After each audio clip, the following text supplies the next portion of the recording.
BFM Business, intégral placement, 10h midi, 100% placement. Et chaque jeudi, c'est Jean-François Filiatre, notre trublion. Jean-François, bonjour. Bonjour Guillaume. Directeur, ça va? Le directeur éditorial de marchégagnant.com. Jean-François, quel est votre sujet de la semaine?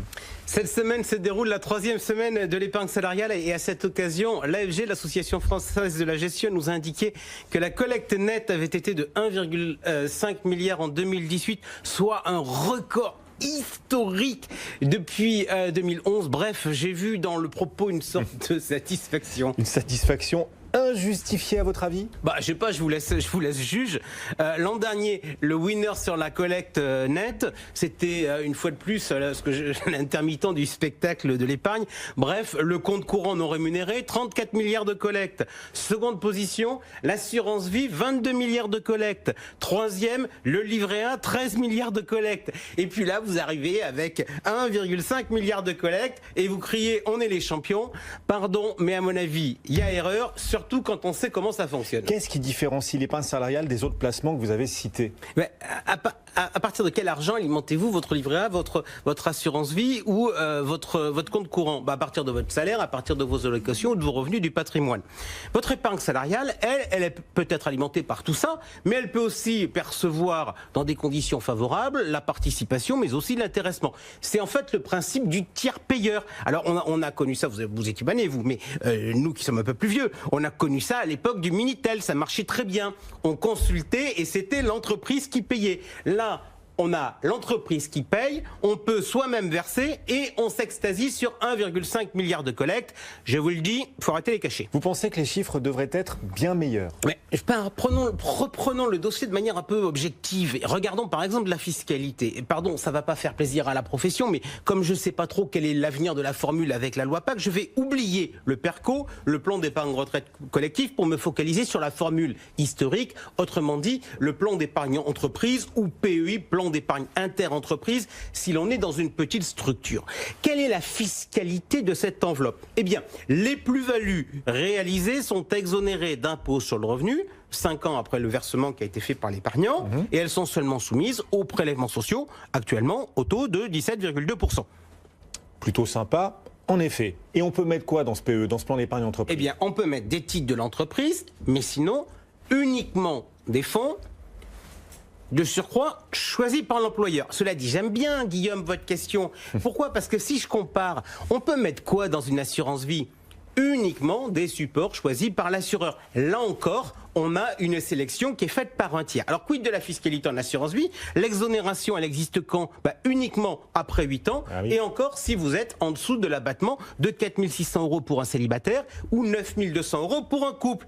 Et là, Guillaume, je ne vous parle que de fiscalité, parce que l'on pourrait aussi parler des frais. Bon, alors avantage à l'épargne salariale en termes de fiscalité par rapport à l'assurance vie, vous dites aussi avantage en termes sur les frais? Non seulement l'employeur contribue au financement à travers la participation, l'intéressement et l'abondement, qui est une aide qui est faite lorsqu'on fait un effort d'épargne volontaire, mais il prend aussi en charge les frais de tenue de compte, et s'il est cool, il peut prendre en compte les frais sur versement et les frais de gestion. Alors qu'avec l'assurance vie, les frais, Guillaume, c'est vous qui les payez. Donc, avantage à l'épargne salariale face à l'assurance vie sur les frais, vous le disiez, sur la fiscalité. En revanche, sur les droits de succession, elle reste imbattable, l'assurance vie. Ouais, soit, mais franchement, si vous désignez, Guillaume, votre conjoint comme bénéficiaire, elle vous sert à quoi, votre exonération de droits de succession de l'assurance vie? Parce que dans le droit commun, le conjoint, il est exonéré. Et autre chose, si vous avez 30 ou 40 ans, sincèrement, est-ce que votre principal projet à étudier, d'un point de vue patrimonial, c'est votre mort? Très sincèrement, je ne vous le souhaite pas. En fait, sur cette base-là, l'épargne salariale devrait être l'un des premiers placements à posséder. On devrait ouvrir un livret A pour se constituer une épargne de précaution. Et si on a un bon employeur, on devrait très vite avoir un plan d'épargne entreprise. Aujourd'hui, d'après les chiffres de la DARES, juste information importante, il y a 4 millions de PE, soit environ 3 fois moins que le nombre de salariés. Pourquoi êtes-vous déçu des chiffres de l'épargne salariale, cette collecte faible, cet équipement des épargnants insuffisant? En fait, sur le fond, pour une raison simple, je défends 2 idées. La première, c'est que chaque individu doit avoir un droit à l'épargne. Parce que l'épargne, ça permet d'améliorer le lendemain. 2, il faut continuer, et inlassablement je continuerai, à me battre pour le concept d'épargne populaire. On est dans un pays où on a tué l'épargne populaire. En 1990, il y avait eu la création d'une enveloppe, c'était le PEP, le plan d'épargne populaire, qui prévoyait une prime d'État pour les contribuables non imposables. Près de 15 ans plus tard, on a eu le plan d'épargne retraite populaire qui lui prévoyait une déductibilité fiscale des cotisations. Donc, une mesure favorable aux épargnants soumis à l'impôt. Alors d'aucuns ont dit, ah ben voilà, là d'un côté c'est la gauche, de l'autre c'est la droite. Faux. C'est l'évolution de la pensée. Le pauvre a été dégradé, il n'est plus aujourd'hui que cher à consommation. Et donc, heureusement que l'épargne salariale est là ? Non. Non, non Guillaume, et non à cause de qui? À cause de Nicolas Sarkozy. Pourquoi? Parce que comme cette épargne, elle est populaire et qu'elle constitue pour de nombreuses personnes la seule épargne, eh bien elle a souvent été utilisée par les pouvoirs publics dans les arbitrages entre épargne et consommation. Est-ce que Guillaume, vous avez déjà entendu dire, tiens, vous pouvez récupérer votre argent sur votre assurance vie sans impôt pour acheter une voiture? Jamais. Mais avec l'épargne salariale, si. Nicolas Sarkozy, en fait, il a cassé le concept de l'épargne populaire, forcée certes, mais populaire, en rendant la participation débloquable. Alors aujourd'hui, j'entends la promo qui dit « mettez votre argent sur le plan d'épargne entreprise pour ne pas payer d'impôt sur le revenu ». Mais quand plus de 50% de la population ne paie pas l'impôt sur le revenu, franchement, est-ce que ça, c'est un argument populaire? D'accord, mais le gouvernement actuel est plus vigilant sur le sujet avec la loi Pacte. Là, il y a pas mal d'avancées, Jean-François. Il y a plein d'avancées techniques, mais sur la philosophie, en fait, rien ne change. Quand j'entends la ministre du Travail nous dire que l'épargne salariale, c'est bien, que c'est le partage de la valeur, que c'est du pouvoir d'achat, pardon, mais ça fait pas très épargne comme discours. Ça fait, t'as une prime, tu la touches et tu vas pouvoir aller consommer. Quant au débat, franchement, Guillaume, sur le partage de la valeur, il m'épuise, il me saoule, parce que ça nous amène sur d'autres débats hautement philosophiques, mais ô combien stériles, vous savez, sur le poids des dividendes, la hausse des salaires, etc.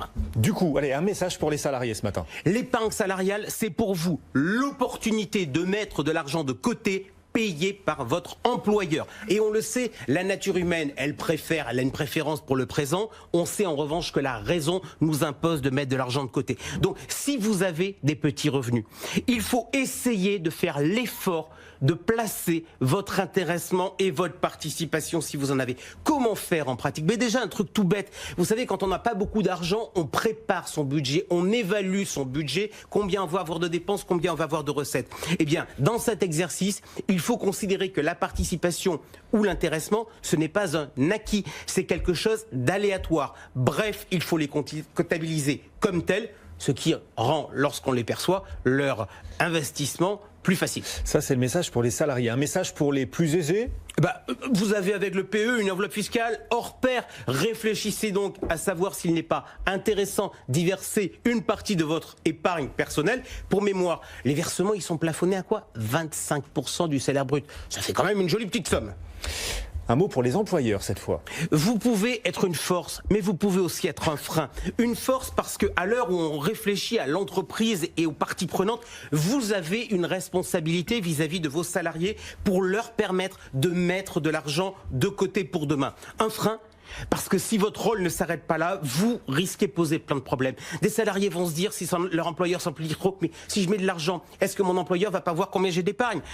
D'autre part, le rôle des employeurs, c'est pas de faire du conseil financier. Donc, un mot aux employeurs, mettez en place, alimentez et laissez faire pour le reste. Laissez faire à qui le dites-vous? Laissez faire aux sociétés de gestion, aux teneurs de compte, à qui? Oui, mais c'est leur rôle. Oui. Un message à eux aussi. Je défends l'investissement en action. Alors de grâce, mettez en place des systèmes d'investissement programmés, non pas sur les versements volontaires, parce que ça existe, mais sur la participation et sur l'intéressement pour lisser les prix d'achat, alors qu'en fait, vous savez que l'intéressement et la participation, ça tombe à un moment et on n'est absolument pas maître de ce moment-là. L'épargne par l'entreprise, donc plaidoyer de Jean-François Filiatre, un mot de conclusion? Oui, en fait, Bruno Le Maire, dans le cadre de la loi Pacte, il nous a fixé plein d'objectifs sur des choses. Il nous a fixé des objectifs sur l'eurocroissance, il nous a fixé des objectifs sur l'épargne retraite, il a dit qu'il y avait des objectifs sur l'actionnariat salarié, qu'on aille vers les 10%, et puis sur l'épargne salariée, il n'a rien dit.